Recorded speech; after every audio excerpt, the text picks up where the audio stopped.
Kentucky Derby. Welcome. It's Derby time. Derby preview live with America's Best Racing, Joy Taylor alongside Jonathon Kinchen at UT Big Hair on social media, a handicapper, and it's great to see you. It's good to see you. I know. I feel like it's been since the Belmont maybe was the last time we saw each other. It's been quite some time. It's good to be back, and it's very exciting. The Kentucky Derby is this weekend. Obviously, the crown jewel of racing. The Derby coverage starts at 2:30 p.m. Eastern on NBC and Peacock, and the actual Kentucky Derby race itself will be run at 6:57 p.m. Eastern. So we're going to let you know who to bet in the race, how to bet, what kind of bets to make, how to budget, and how to get the most bang for your buck. So if you're a new time bettor, this is your first time betting the Derby, or you're an expert and you want to get some extra tips from Jonathon today, that's what we'll be bringing you. If you have any questions, go ahead and put them in the comment section. We'll take some questions towards the end of the live. But thank you to America's Best Racing for having us again. And America's Best Racing also has the 2022 Derby cheat sheet as well, with all kinds of information on the Derby, how to bet, where to bet, and information on all of the horses. And I'm going to pick I have my favorite just based off the name, which we'll talk about later, but I haven't told Jonathon who it is yet. So I'm going to pick his brain about that. I'm trying to guess. I know. I want to see if you can guess which one I like, but it's the most exciting 2 minutes in sports, and it's back. It's going to be back at full capacity, which is exciting as well. So around 150,000 fans there in Louisville, Kentucky this weekend. It's crazy. It's I always tell people when you walk into Churchill Downs, it feels like you're a part of history. We're in our 50, 55, whatever it is, Super Bowls. There's been over 130, 40, 50, Kentucky Derbies, and you feel it when you walk in there, and it is a lot of people. Yeah, and so it's back full capacity. Obviously, we've been dealing with the pandemic, so it's exciting to have everyone back, and it's the first jewel in the Triple Crown of series of races. Obviously, that includes the Preakness in 2 weeks and concludes with the Belmont Stakes 3 weeks after that in New York. So obviously, we can start with the weather, which is obviously always a conversation around the Kentucky Derby. So what is the weather supposed to be like this weekend? What are we expecting? Yeah, I've learned a long time ago that Kentucky weather can trick you very quickly. It sounds like there's going to be some moisture. Because it makes it just a little bit more sad when it's rainy on Derby Day. I just try to pretend that it's not going to happen until the morning of, and then you have to just deal with it if it does, because it will change. There'll be times where it'll rain really heavy in the morning, and then by the time it gets to Derby, it'll be a fast track, and they'll be out there. The sun will be out, and it'll be shining, and everything will be fine. There'll be other times where it's beautiful all day, and then it's a downpour. That happened with Justify when he won before winning the Triple Crown. It was cool for the majority of the day, and then it got real ugly real fast. So I'm skipping kind of ahead here, but since we're talking about the weather, are there some particular horses in this race, if, we're not calling for rain, but just to be prepared, that might do better if it is a wet track? Well, I'm a big believer in the Kentucky Derby in general, of being kind of forwardly placed, being in the front of the pack. A lot of less bad things can happen. You can work kind of out a better trip, save ground, not get into traffic trouble. I think that kind of multiplies when you're talking about a muddy racetrack. Think about, on the beach and someone in front of you is running on a dry sand. It just kind of whiffs back at you. But imagine like a muddy field with someone and you're chasing them, the mud clumps kind of hitting you. And I think sometimes some horses don't like that kickback. We call it kickback. And I think that in these big fields, being far back, it just makes it harder. It's harder to navigate. The riders are trying to navigate, taking their goggles off because they get covered in mud. It's just a lot harder to come from behind when it's a muddy racetrack. I prefer to be forward, but that's on a dry track as well. So I would definitely upgrade horses that have done well on the front end, close, in their previous races. All right, so let's talk about the Derby and what makes it different. You bet on races every single week. So what makes betting on the Derby different from the other races? Well, we talked about this last year. I'll liken it to the NFL. It's not Joe Burrow shows up, does so well, makes it to the Super Bowl, and then you could say, oh, we got a young team, we'll get them next year. There is no next year. These are only for 3-year-old horses. So If they don't make it this year, if there happens to be an injury, you don't make the starting gate, you only have one chance to win the Kentucky Derby. So I think that's a lot of it. It has a really huge impact on the breeding industry, creating stallions and trading, these bloodlines. And it's an exciting, it's turned into like a cult event. It's a lot of people will have it on their bucket list to go to a Kentucky Derby once, even if they have nothing to do with horse racing. So I think a combination of all of those things, the fashion, and they've done a really good job with coverage on TV. It's fun to watch. It's fun to see all the different aspects of the race, whether the fashion, the food, the drinks, and then just the overall kind of party in the infield as well. So that's what makes it that's what kind of separates. It's also the first time any of these horses will be going 1.25 miles. So there's that big question mark. Do they want to go that far?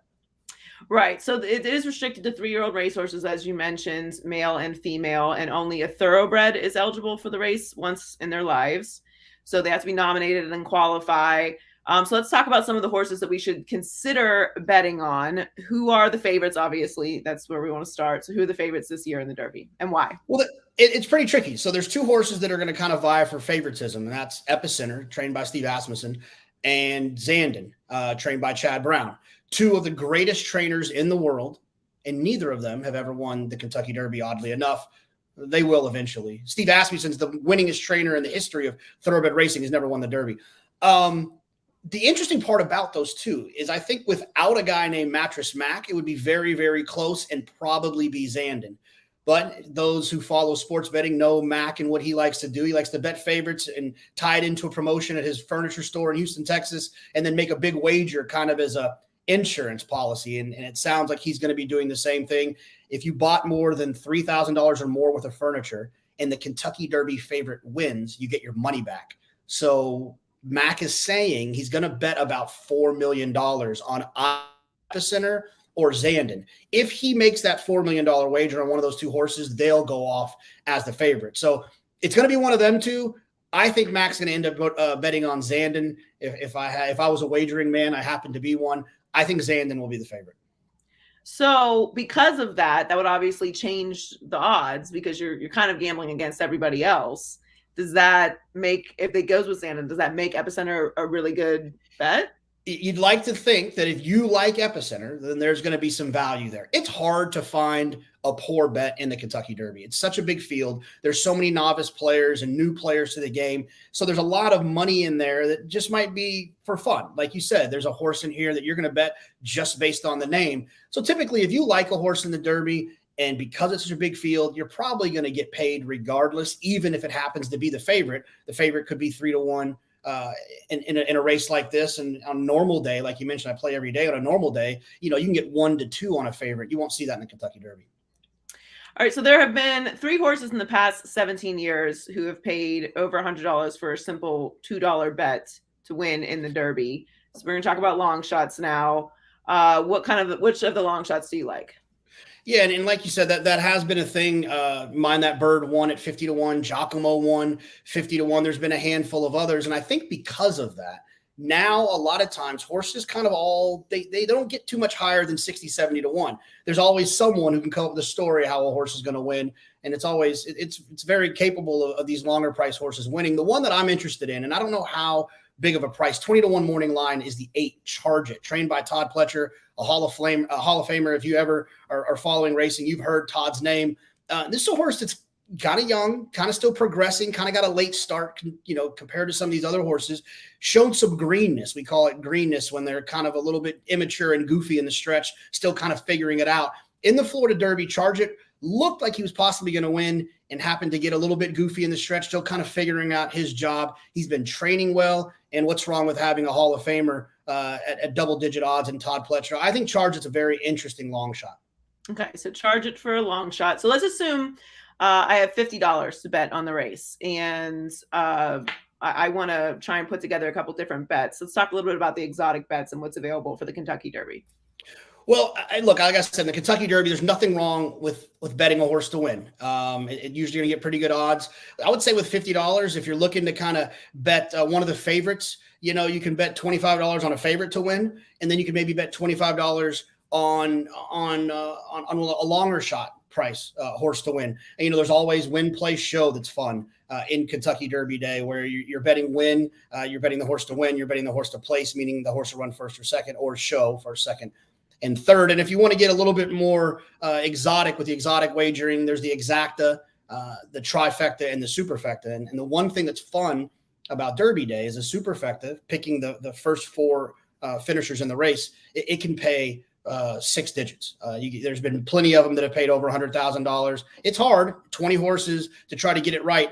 But if you maybe key a horse on top in that superfecta, maybe pick a horse like Zandon or Epicenter on top, and then use some other likely horses underneath, maybe a horse like Mo Donegal, the 1 horse, the 3 Epicenter, the 12 Tabia, or the 8 Charge It that we talked about earlier, kind of using those horses underneath. And if one of those can run second, third, and fourth, now you're suddenly looking at a nice little payday. So it's basically like a parlay.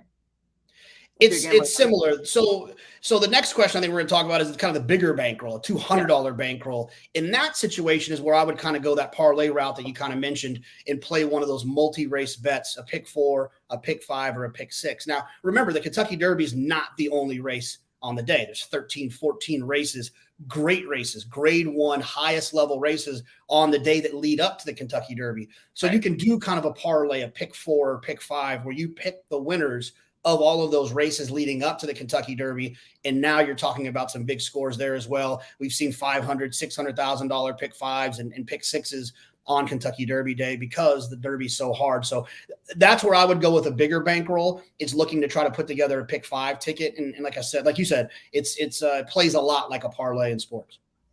So just to recap for anyone who just jumped up and joined us, it's Epicenter and Zandon are the favorites, and Mattress Mac is probably going to determine who ends up being the favorite. But not too far from them is Taba, right? Yeah, Tavia is an interesting horse. It's a horse that has only made 2 career starts. So the Derby will be the 3rd career start. There hasn't been a horse that has won doing that in their 3rd career start since 1882. And there hasn't been a horse that's tried it since 92. But this horse is extremely, extremely talented. I wouldn't be shocked if the horse won. The horse was previously trained by Bob Baffert, now trained by Tim Yakteen. This is a talented racehorse, but he's up against it in terms of history. But Justify broke 136-year Apollo curse of no horse that had never started as a 2-year-old winning the Derby. So, these records are meant to be broken. Right, of course. So if you just jumped on with us, Jonathon Kinchen and Joy Taylor here for America's Best Racing Derby Preview Live. The Kentucky Derby is this weekend. There's lots of information available on America's Best Racing about the race. You can watch the Derby coverage starting at 2:30 p.m. Eastern on NBC and Peacock. And the actual Kentucky Derby race itself will be run at 6:57 p.m. Eastern. We don't know what the weather's going to be yet, but we have to pay attention to that as the race goes on. It's going to be a full house, so the full scene, which is really exciting. And if you want some more information on all of the horses, obviously you can recap everything we talked about, but also check out the cheat sheet on americasbestracing.net. They have a list of all the horses. We can also take some questions while we're on. We have a question here from Sadiq. Please, who do you think would go for the lead? Yeah, I think he meant the lead. That's what I'm. Yeah. I think it might be the 4 Summer Is Tomorrow. It's a horse that was previously running in Dubai and in some of their big races over there, but he's got a nice early speed. He's drawn towards the inside as well. I think a lot of times if you have speed towards the inside, you want to get that position moving forward. You don't want to get stuck in behind horses. The rest of the horses outside of you are going to start to come over. I think that they'll probably try to send Summer Is Tomorrow, the 4 horse, away from there and make the lead. I don't think Summer Is Tomorrow is good enough to hold on, but I do think that they will send away from there. And the 3 Epicenter has some tactical speed as well. The 3 drawn down towards the inside. You don't want to take a horse that is, either the 1 or first or second choice and get him stuck in behind horses. I would think Joel Rosario could possibly be a little bit aggressive away from there as well. So I would think it's going to be one of those 2, most likely the 4 Summer Is Tomorrow. So here's another question from Caroline. Who are you picking for the Oaks?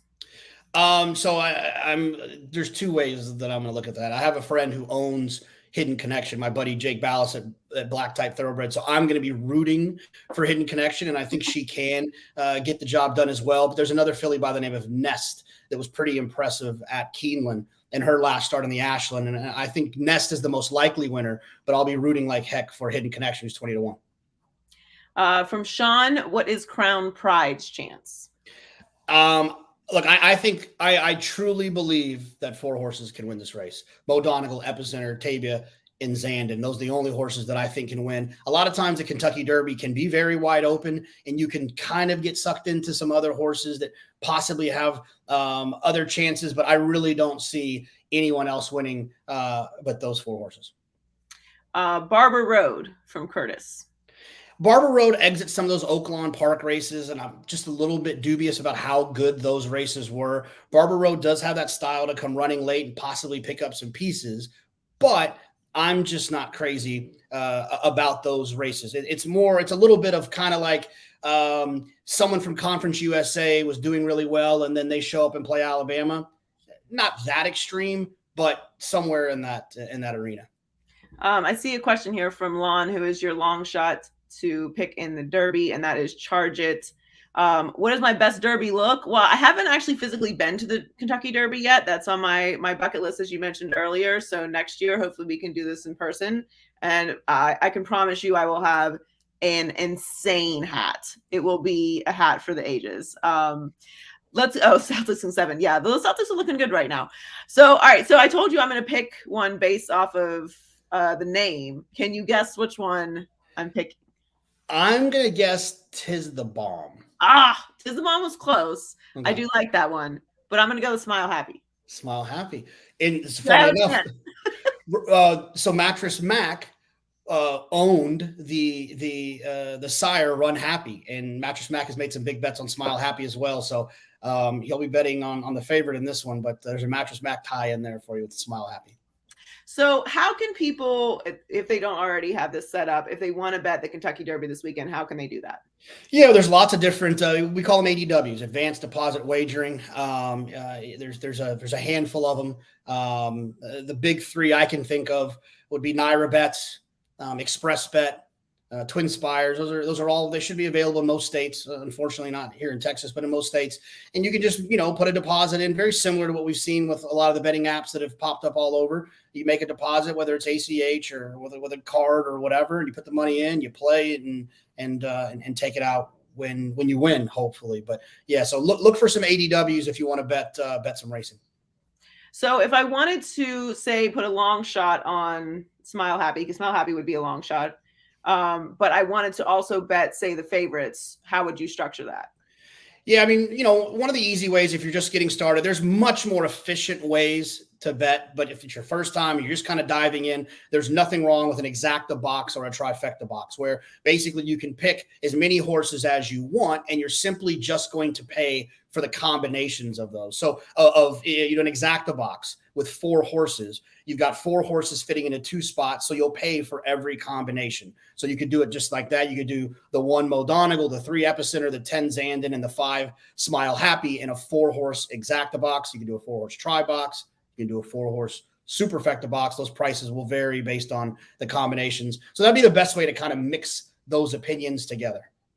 Well, make sure you follow Jonathon Kinchen on social media, UT Big Hair, myself, Joy Taylor Talks. Thanks again to America's Best Racing for having us for the Derby Preview Live. The Kentucky Derby is this weekend, 2:30 p.m. Eastern on NBC and Peacock is when the coverage starts. The actual Kentucky Derby race itself will be run at 6:57 p.m. Eastern. As Jonathon mentioned, there are races throughout the day, so it's not just the Kentucky Derby race that you can bet on. Make sure you visit americasbestracing.net and check out the cheat sheet. It has a bunch of information, a lot of stuff that we've talked about, a lot of background information on all of the horses. You can, if you want to just pick one by your favorite name, they're all listed there.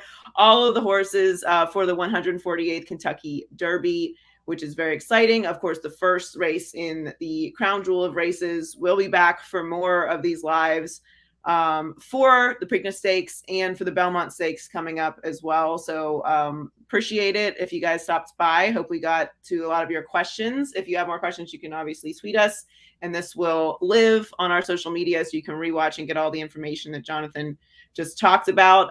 Anything else you want to get out there for everybody that's watching? No, it's exciting. Enjoy the races. And like you mentioned, on Fridays, the Kentucky Oaks. It's the females version of the Kentucky Derby. It's for 3-year-old females, another fun race. So you can kind of get warmed up a little bit on Friday for the big day on Saturday. Yeah, so lots of exciting stuff this weekend for the Kentucky Derby. Thank you again to America's Best Racing. Have an amazing weekend. Hope it's nice and sunny and beautiful, Jonathan. It's good to see you again, and enjoy the Kentucky Derby. You too. Talk soon. It's America's original sport, and no one covers it better than America'sBestRacing.net. From the sport to the lifestyle, the best races, horses, and destination venues, cocktails, gambling, fashion, and more.